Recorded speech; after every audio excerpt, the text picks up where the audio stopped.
ये सिर्फ नॉर्मल शादी नहीं है, ये प्रॉपर अप्रोप्रिएट लव जिहाद है। हिंदू मैरिज एक्ट 1955 का वायलेशन भी किया गया है। भैया राम राम नमस्कार। हमें तो चिंता ही हो। नाम है माओ सचिन चौधरी। कुंभ में अपनी आंखों से वायरल भई थी मोनालिसा और ई के बाद जब उनको ब्याह भाव सो ब्याह के बाद मोनालिसा तो खुशी मना रही, लेकिन उनके परिवार में गम को माहौल है, उदासी को माहौल है। और यही बीच अब मोनालिसा के ऊपर सुप्रीम कोर्ट की वकील नाजिया इलाही खान ने एक ऐसा बयान दो है जिन्हें सनसनी फैला दी है।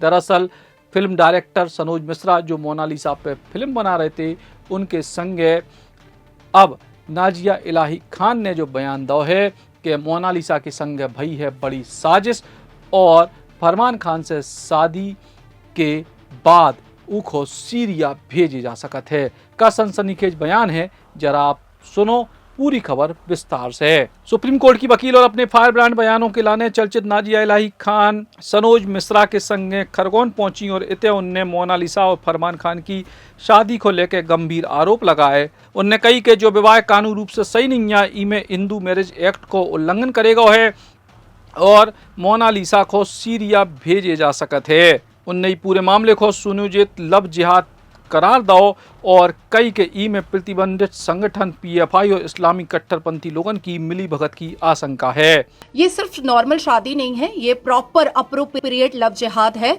और इस्लामिक जिहादी और रेडिकल इस्लामिस्ट और पीएफआई की मिली जुली ये लव जिहाद का पूरा कार्रवाई किया गया है और इसमें हिंदू मैरिज एक्ट 1955 का वायलेशन भी किया गया है और हिंदू प्रथा का और विवाह की जितनी भी प्रथा होती है हिंदू सनातन में, उसको भी मिसयूज किया गया है और उसको भी कहीं ना कहीं उसका भी मजाक उड़ाने का काम किया गया है। क्योंकि फरमान जो है वो अपने प्रेस कॉन्फ्रेंस में साफ तरीके से कहा है कि वो अभी भी मुसलमान है। तो एक मुसलमान हिंदू प्रथा से कैसे शादी कर सकता है? और अगर हिंदू मैरिज एक्ट से वो शादी कर रहा है और मंदिर में शादी कर रहा है तो उसके पास कौन सा प्रूफ है जो उसने अब तक नहीं दिखाया कि वो उसने पहले हिंदुत्व कबूल किया है? हिंदुत्व कबूल भी तो करना है उसको, तब तो वो हिंदू प्रथा से वो शादी कर सकता है। तो यहाँ पर violation of Hindu marriage act आ रहा है। हिंदू रिलीजन को हर्ट करने का और मिसयूज करने का बहुत बड़ा एक क्राइम आ रहा है। और दूसरा कि शर्जील इमाम जैसे ही अपने भाई की शादी के पैरोल में बाहर आया है, वैसे ही ये जितने भी टेररिज्म ऑर्गेनाइजेशन हैं वो एक्टिव हो चुके हैं। और अभी हालिया में हमने उत्तर प्रदेश में जहांगीर पीर को देखा था, जलालुद्दीन को, कि किस तरीके से वो लव जिहाद का पूरा स्ट्रैटेजी चला रहा था। उसके बाद फिर हम लोगों ने देखा KGN जिमखाना, फिर हमने बस्ती में देखा कि 3 मुसलमान लड़के किस तरीके से 300 से ज्यादा अधिकतर लड़कियों के न्यूड फोटो करा करके उनसे प्रोस्टिट्यूशन कराने का काम भी करवाने की कोशिश में लगे हुए थे। तो मुझे ऐसा लगता है कि केरला की सरकार अगर ऐसे लव जिहाद को और ऐसे क्राइम और ऐसे रेडिकल इस्लामिस्ट को सहयोग कर रही है तो हमारे देश की सुरक्षा एजेंसी को काम करना चाहिए और इमीडिएट शर्जील इमाम के पैरोल को कैंसिल करवाना चाहिए। और शर्जील इमाम ने जब और जहां पर बैठ करके स्पीचेस दिया है NRC CAA के खिलाफ, उस वीडियोस में फरमान के प्रेजेंस को ढूंढ करके निकालने की जरूरत है। क्योंकि मुझे और सनोज भैया दोनों को यह संदेह है कि PFI का इसमें बहुत बड़ा हाथ है और PFI की फंडिंग भी है। जैसे जहांगीर पीर के मामले में हमने मुस्लिम कंट्रीज की फंडिंग देखी थी। मोनालिसा को सीरिया भेजने की बात कही जा रही है। हाँ, ऐसा सूत्रों से पता चला है क्योंकि केरला में भी कुछ राष्ट्रभक्त लोग हैं जो कनेक्शन में है सनोज भैया के। उन लोगों ने बताया है कि ऐसी कोई कार्रवाई चल रही है और इमीडिएट बहुत ही मतलब चुटकियों में पासपोर्ट बनवा लेना। और लड़कियां तो पार्सल की ही जाती हैं। इतने जो हम लोग देखते हैं मिसिंग डायरीज, इतने किडनैपिंग के केसेस, तो बच्चियां तो इधर से उधर कर ही रहे हैं ये लोग।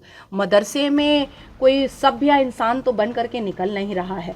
मदरसे में यही लव जिहाद वाले, तो मुझे ऐसा लगता है कि हमारे देश की जो राष्ट्रपति हैं वो भी ट्राइबल हैं और वो भी महिला हैं। उनका भी इंटरवेंशन इस मामले में बहुत ज़रूरी है क्योंकि मोनालिसा को हम 35 टुकड़ों में नहीं पाना चाहते हैं, हम उसको जिंदा सांस लेता हुआ पाना चाहते हैं। केरल सरकार पे कई गंभीर आरोप लग रहे हैं। हाँ, बिल्कुल आरोप लग रहे हैं। क्या इस आरोप को केरल सरकार आकर के सामने एक प्रेस कॉन्फ्रेंस करके मेरा नाम ले करके डिनाई कर सकती है? मैं केरल जाने को तैयार हूँ। डरता वो है जो गलत होता है। मध्य प्रदेश और उत्तर प्रदेश के मुख्यमंत्री से क्या मतलब आप चाहते हैं? हमारा जो लीगल कार्रवाई है उसमें किसी भी तरीके की कोई कुताही ना हो, किसी भी तरीके की कोई देरी ना हो। हम जैसे ही लीगल कार्रवाई के लिए वहां तक पहुंचे वैसे ही हमारी लीगल कार्रवाई जो है वो स्टार्ट हो जाए। लीगल कार्रवाई जो आप कर रहे हैं ये आप किसी सरकार के इस पे कर रहे हैं या सनोज जी के मैं सनोज जी के सपोर्ट से कर रही हूँ। परिवार के साथ बिल्कुल। बेसिकली जो कंप्लेनेंट होंगे वो उसके माता पिता होंगे और सनोज जी होंगे and I am the council. Madhya Pradesh सरकार के किसी मुख्यमंत्री या मंत्री से आप शायद हमारी कल मुलाकात हो रही है उनसे। उनसे बात करें? डायरेक्ट सीएम से बात होगी क्योंकि मुद्दा बड़ा है, एक बेटी का मामला है, मध्य प्रदेश की ट्राइबल बेटी का मामला है, तो सीएम साहब से हमारी कल मुलाकात हो जाए तो सबसे बेहतर होगा। आपने राष्ट्रपति का जिक्र किया जी, क्या राष्ट्रपति जी से आप मुलाकात? बिल्कुल, मैं और सनोज भाई दोनों मिलने जाएंगे और जैसे ही मध्य प्रदेश और उत्तर प्रदेश में, क्योंकि फर्स्ट प्रायोरिटी हमारी कानूनी कार्रवाई है जो लिखित रूप में होना बहुत जरूरी है, तो वो करने के बाद हमारा तीसरा जो स्टेप होगा वो राष्ट्रपति से मिलना होगा। आप भी मुस्लिम हैं जी। लव जिहाद जिस तरह से चल रहा है पूरे देश में, क्या लग रहा है आपको कि ये बाहरी ताकत है या सिर्फ देश के लोग ही कर रहे हैं? लेट मी करेक्ट यू, मैं सिर्फ मुस्लिम नहीं, मैं सनातनी मुसलमान हूँ जो भारत माता की जय और वंदे मातरम पूरे शान से बोलती है। ठीक है, दूसरी बात आती है कि डेफिनेटली अल कुरान के सूरह तौबा में आप जाइएगा 9:5 में, वहाँ पर भी बहुत सारी बातें डिसबिलीवर के लिए लिखी हुई हैं। और दावत इस्लाम ये हमारे कुरान में भी है और इस्लाम में भी है। तो ये जो कन्वर्शन हो रहा है, चाहे क्रिश्चियंस कर रहे हैं चाहे मुसलमान कर रहे हैं, वो अपने अपने आसमानी किताब, कुरानिक किताब और इबादत वाली किताबों के हवाले से ही कर रहे हैं। ये कहा जा रहा है कि फरमान तो आपके साथ ही काम कर रहे थे सनोज जी के मेरे साथ नहीं, no no no no, it's मेरे अ साथ रॉन्ग नहीं एलिगेशन। कोई काम कर रहा It's था a wrong फरमान। और allegation. फरमान ने तो मुझे हिडन करके, मतलब मुझे तो जानकारी भी नहीं थी कौन सी फिल्म बनाने वाले हैं लोग। तो वो फरमान और इसकी जो कंपनी उसके पीछे जो PFI था वो नहीं चाहता था कि सनोज मिश्रा तक कोई इन्फॉर्मेशन लीक हो, तो मुझे हर एक चीज़ हिडन रखी गई थी।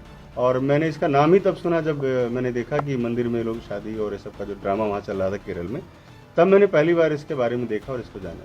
कब तक कर रहे हैं? जी, बस कल सुबह।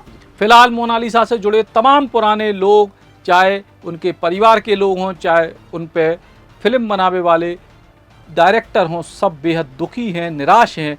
हालांकि मोनालिसा शादी के बाद एक बार मीडिया के सामने आई हैं और फिलहाल अब अगले उनके भविष्य पे सबकी निगाहें हैं। राम राम। आसाम एवं दार्जिलिंग के चुनिंदा बागानों की चाय, प्रीमियम क्वालिटी, मेरी टी 287 ग्रीन टी। संपर्क करें 075822242000।